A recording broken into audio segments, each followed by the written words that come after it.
सीधा आपको लाइव लिए चलते हैं जहां यूपी इंटरनेशनल ट्रेड शो का उद्घाटन यहां पर हो रहा है। PM Modi UP international trade show में शिरकत यहां पर कर रहे हैं। 12 लाख करोड़ से ऊपर के प्रस्ताव अब तक जमीनी धरातल पर उतर करके कुछ प्रस्तावों में, कुछ उद्यमों में प्रोडक्शन भी प्रारंभ हो चुका है और उन्हीं में से 5 लाख करोड़ का हम नवंबर 2025 में प्रस्तावित कर रहे हैं, जिन्हें ग्राउंड ब्रेकिंग करने की तैयारी वर्तमान में चल रही है।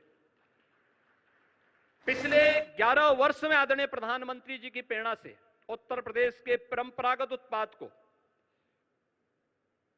जिनकी संख्या वर्तमान में 96 लाख से अधिक है, उस एमएसएमई उत्पाद को, प्रत्येक यूनिट को सामाजिक सुरक्षा की गारंटी देते हुए उत्तर प्रदेश के अंदर आगे बढ़ाने का कार्य हुआ है। आज इसके माध्यम से 2 करोड़ से अधिक नागरिक और युवा यहां पर रोजगार और नौकरी प्राप्त कर रहे हैं। कृषि के बाद रोजगार का उत्तर प्रदेश के अंदर यह सर्वाधिक बड़ा केंद्र बना है और ये आत्मनिर्भर भारत के निर्माण में इस सेक्टर की एक बड़ी भूमिका है। मुझे बताते हुए प्रसन्नता है कि ओडीओपी और पीएम विश्वकर्मा के बाद उत्तर प्रदेश ने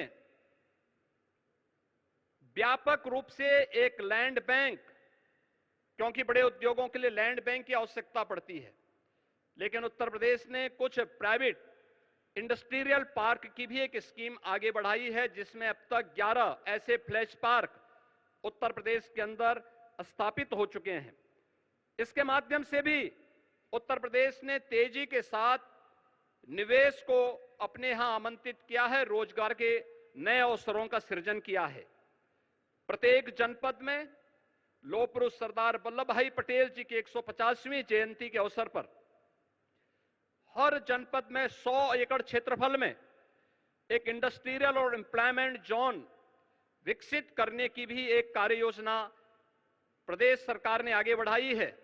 इन जोन्स में स्वरोजगार और वैश्य रोजगार से संबंधित सभी विभागों, एमएसएमई, स्किल डेवलपमेंट, खादी और ग्रामोद्योग तथा बैंकों को भी उनके कार्यालय स्थापित करने और श्रम और सेवायोजन के कार्यालय को भी यहीं पर स्थापित करने की एक योजना है।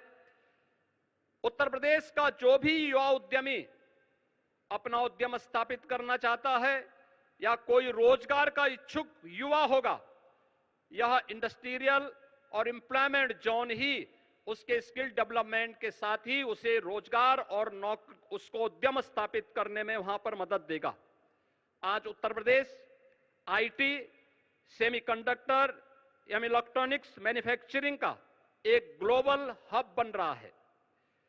देश की मोबाइल फोन मैन्युफैक्चरिंग का 55%, मोबाइल कंपोनेंट मैन्युफैक्चरिंग में 50% से अधिक की हिस्सेदारी अकेले उत्तर प्रदेश की है। सेमीकंडक्टर क्षेत्र की देश विदेश की अग्रणी कंपनियां प्रदेश में निवेश कर रही हैं और इस क्षेत्र के महत्व को देखते हुए प्रदेश सरकार ने आईटी क्षेत्र को भी आज इंडस्ट्री का दर्जा प्रदान किया है।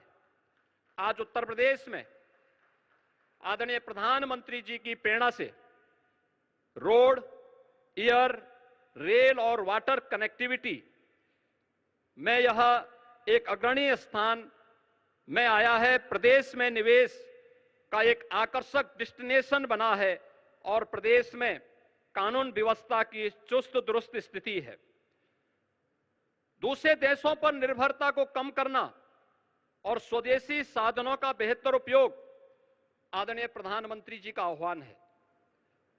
आत्मनिर्भर और विकसित भारत के लिए industry, academic institutions, research and development centre सहित समाज के सभी अंगों का समेकित रूप से मिलकर के कार्य करना होगा और ये ट्रेड शो उसके लिए एक बेहतरीन मंच बनकर के उभरा है। मैं आज के इस अवसर पर आदरणीय प्रधानमंत्री जी का जो मार्गदर्शन और नेतृत्व हम सबको प्राप्त हो रहा है,